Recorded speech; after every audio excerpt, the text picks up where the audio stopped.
You are listening to the Scars and Guitars podcast. My name is Andrew Mackay-Smith, and this is my conversation with Thomas Norman, the drummer for a band from Tasmania called Verticoli. The reason for the conversation was to promote the band's then upcoming EP, which is called Free Will. Let's see what he has to say. Here we go. Tom, welcome to the show. I'm really enjoying the new EP, Free Will. Mate, to be frank, you play under a banner of rock that I wouldn't ordinarily enjoy, but I do find a lot to like about the EP, because I'm hearing elements of the Birthday Party, Bauhaus and Interpol mixed in with some Nirvana. Mate, that's my take on it, but how would you describe the EP? Oh, look, it's a great departure from our previous LP, which I would probably refer to as rock as it comes. But yeah, I don't know. I guess we've gone for a bit more of a progressive approach for this EP, and obviously we have three members in the band, and all three of us really enjoy all different styles of music. So we've incorporated as much as we can from a whole wide range of tastes. But yeah, I guess I would put it down to alternative rock or progressive rock at this stage. So the EP, mate, has a massive rock production, really. It's one of the biggest sounds that I've heard all year from a rock release. It really jumps out of the speakers, and how I know that is because I've been listening to the EP over my iPhone 7's internal speaker, so nothing else, no headphones, no UE speaker device attached to a monster speakers, just the shitty internal speakers, excuse my language. Is the huge sound a result of the dynamics and the songwriting, or is there some sort of excellent production technique and engineering technique from the team that you use to produce the album? Oh, look, a bit of both, I'd say. I think, our production team was phenomenal. I do have to say, there's a little studio down here in Tasmania called Red Planet Studios, and they're they're one of a few down in Tasmania, but obviously being a small market, there's not a huge amount there. But they really produce some great work, and they produce some quite big titles from Tasmania. But also, I think a lot of the sound has to do with the mastering process.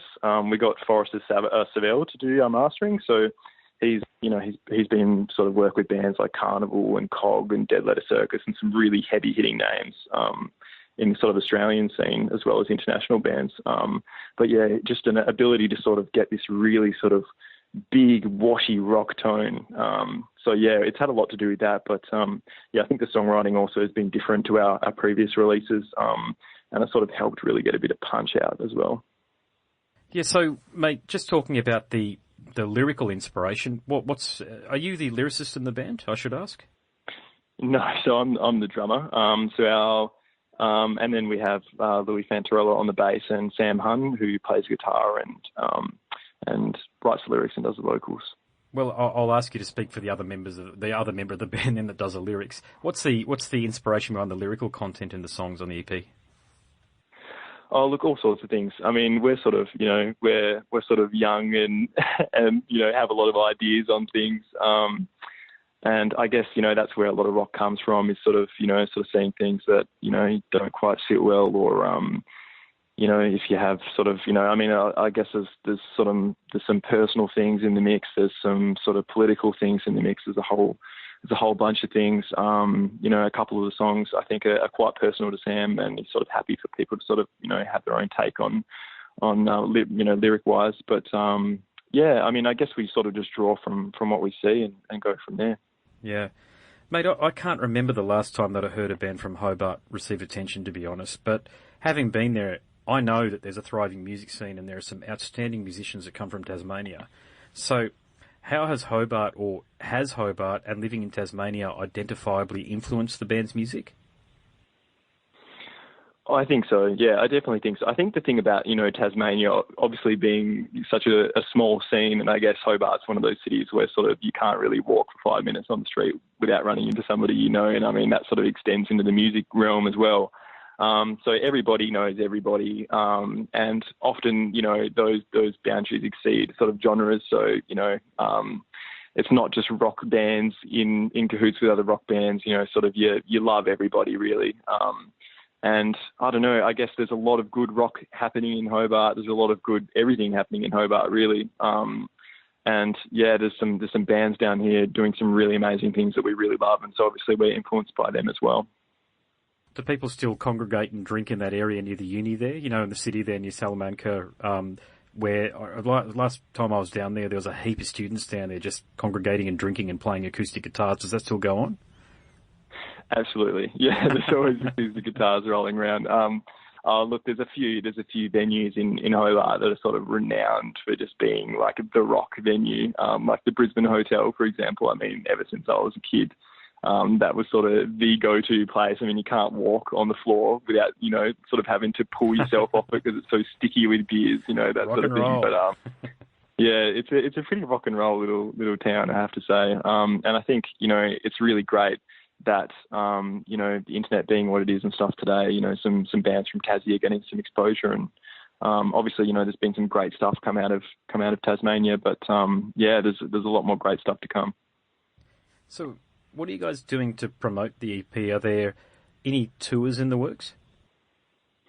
Yeah, so we're in a little bit of a tricky period at the moment because our frontman sort of just graduated from medicine, so he's just sort of rocking into the, fair enough. you know, into the long hours, and yeah, I guess we've got some stuff on, but we do have a few shows to promote our EP.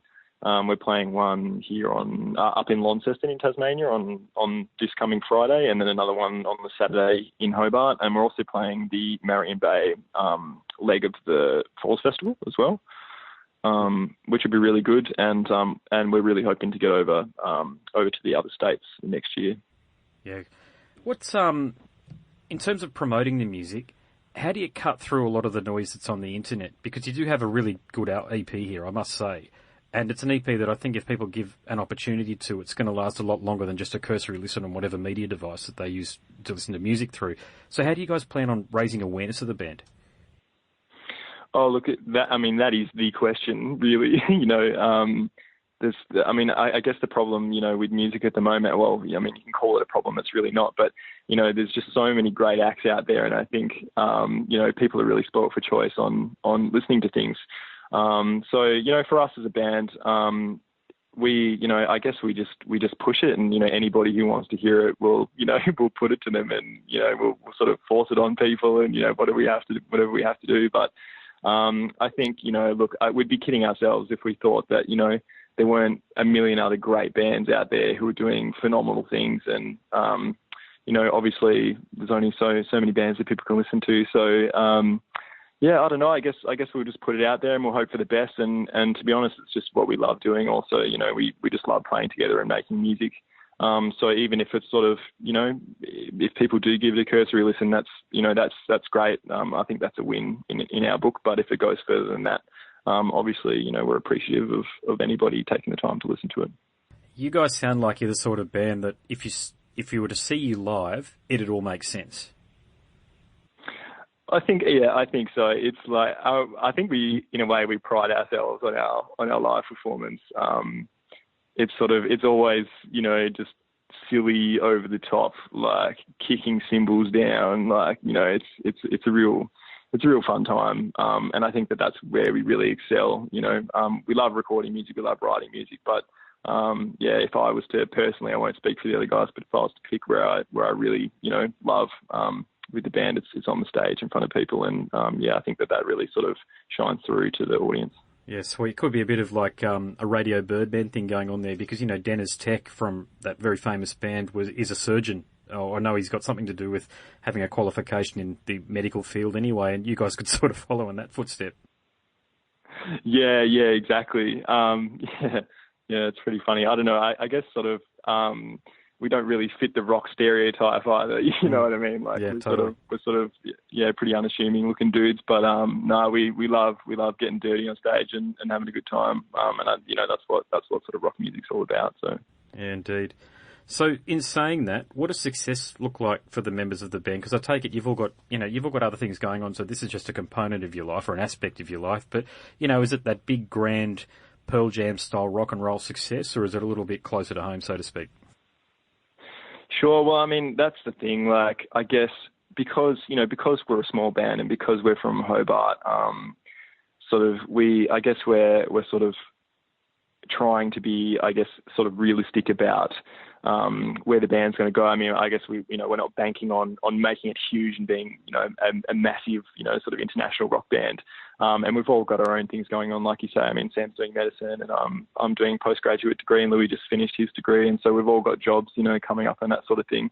I guess success for us in the short term really just means having a good time, and playing our shows. And, if we get over to the other states, that's, great. And we get to travel a little bit, and we get to release our music, and we get to express our, creativity. And that's what it's about first and foremost. And if it goes further than there, if we end up sort of playing an international tour, or we get more, radio playtime, we'll just take that as it comes. But I think really success to us at the moment is just doing what we love, and having anybody really, take a listen. So 4ZZZ are obviously behind you guys, otherwise I wouldn't be interviewing you. But what about Triple J, mate? The national youth broadcaster, as they like to call it. Have they gotten behind the band? Sure, yeah. Look, Triple J, they've always been great to us as a band, and to, so many other bands as well. We've been played, the latest single's been played a couple of times on, once on Richard Kingsmill's Sunday Night Show, and again on one of the weeknight shows, and the Home and Host show. And I think we're seeing a rotated spot on Unearthed. And so, I mean, and it's so great, because I think there's so many different, music's moving in so many different directions and stuff. And there's sort of that, age-old myth that like rock is dying and stuff. But to be seeing sort of attention from big sort of national radio stations, and radio stations such as your own and such, it's sort of really, it's been really great for us, and really good to, sort of keep us going. Yeah. Yeah, shout out to the King. I know he's on a rival network, but, he's known for supporting Aussie sounds and branding new Aussie sounds. That he's not really the guy that wants to too deep into his bucket to pull up a release and admonish everybody for not, loving their greatness back in 1986 or 87 or whatever it might be. Because I'm a big fan of new music and new sounds. And in my view, a lot of people talk about it. Oh, it was better in yesteryear with Led Zeppelin or Black Sabbath, blah, blah, blah. But look, if it isn't for the new bands, where is rock music going to? It's just going to be a bloody AM program eventually, isn't it? Yeah, I mean, true. I mean, you can't fault the classics. I mean, they are what they are for a reason, of course. But I think, with music, there's so much, ground untouched so far, and there's so much to be done. And, I guess that's, it's always worth giving the new artists a go, and, there's many greats to be discovered yet. So we're of course really appreciative, and really interested in people checking us out, and, us checking out other bands as well. So just going back to, actually I should ask this question before anything. How did you guys meet? Did you guys meet at uni, given the nature of what you guys do away from music?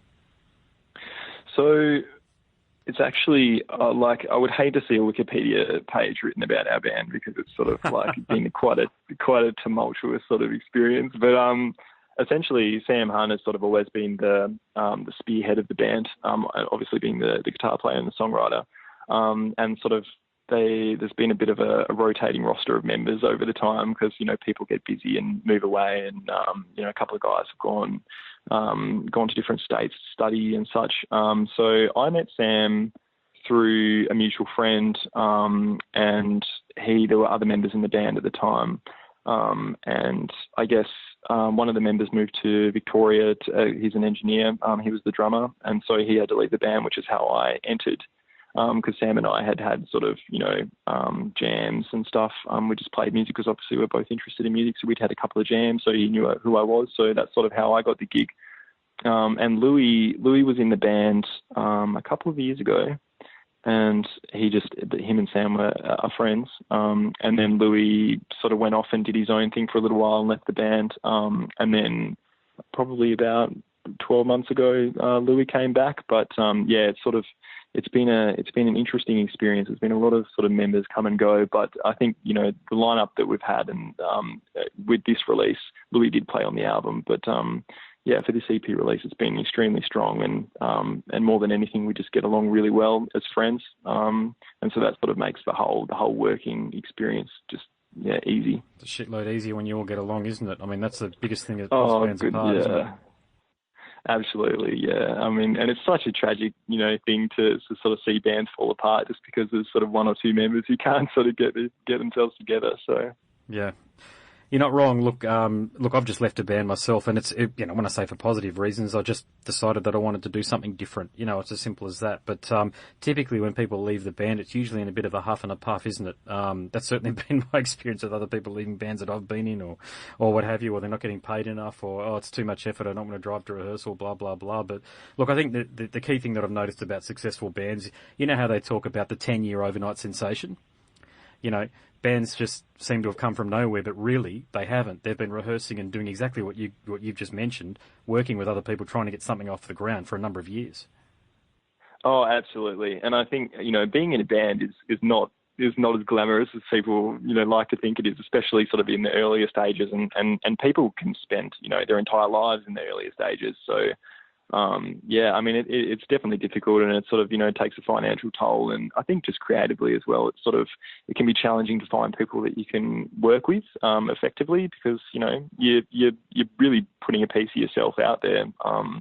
And sometimes people have different ideas on what they'd like to sort of put out. So, yeah, I mean, it's an extremely challenging thing, but it's like you say, I like to use sort of Violent Soho as a bit of an example here. I mean, there's a band that's sort of come up in recent years, but not without just an excessive amount of work on their part and sacrifice. They were going for years and years and years, and had some pretty negative experiences before they sort of really got the attention that they deserved. So I mean, it's a hard time, but it's also it's fun, and we wouldn't do it if it wasn't fun. So yeah. Mate, how did your parents put up with you being a drummer? That thing about drum kit. That's the question, isn't it? Yeah. Well, luckily, I sort of grew up in a bit of a rural area, so once I sort of expressed interest in having a drum kit, it wasn't too bad because there wasn't neighbours within kilometres. So it was really just my sort of parents who had to put up with it. But I actually stopped playing drums for a number of years because I moved into sort of a suburban environment. But look, drums, if I can give advice to parents, it's don't let your child play drums because they're pretty annoying if you're not playing them. Well, I'm a bass player. I think I've alluded that I'm a musician. I'm a bass player who sometimes dabbles in guitar, and my daughter's 4.5 and showing some signs of really enjoying drumming and percussion, so God help me. Yeah, well, luckily, electric drum kits are pretty good these days. And, so that would be my advice, is start with the electric drum kit and work your way up. Yeah, good stuff, mate. Well, that about concludes our chat. How can people find out about the band, and how can people get in touch with you? Sure. So we primarily work through Facebook and Instagram. So if people are interested in checking us out, we're just Verticoli Taz on Facebook and Instagram. We're also on Triple J Unearthed. We have a YouTube channel as well if people are interested. We actually released a film clip today, hot off the press. So yeah, if people want to check that out, that's on YouTube. Yeah, but just through the usual sort of online channels. Okay. Well, mate, thank you very much for the interview. I can attest to anybody out there, somebody's a bit like me. I'm a bit of a random individual in that I love a lot of funk and jazz, and then I go for fairly heavy stuff. So a lot of the stuff that is in between, like, when I say traditional rock music, basically rock music of the type that would be played on Triple J, like what you guys do, wouldn't typically be my bag, but I've actually found that I've really enjoyed this EP. So, look, just check out the clip on YouTube, the one that's just been released. I think you've got another one on YouTube, if I'm not mistaken, though. Yeah, we do. We have 2 tracks. Dominant was the first clip that we released, and we just released a Free Will video today. Yeah. So my point earlier is that if a bloke like me can get to this music, anybody who loves rock music should get straight into you guys. It's definitely there. All of the great stuff about the bands that I mentioned earlier, like Bauhaus, Interpol, and Nirvana. I hope you agree with that, by the way. The comparison to those bands. I should have asked that. Absolutely, and we really appreciate, and that's sort of something that we love about the music that we play, and people that listen. Thank you very much. My name's Andrew Mackay-Smith, and you are listening to the Scars and Guitars podcast. That was my conversation with the drummer for a band from Tasmania called Verticoli. His name, Thomas Norman. Thank you so much for listening.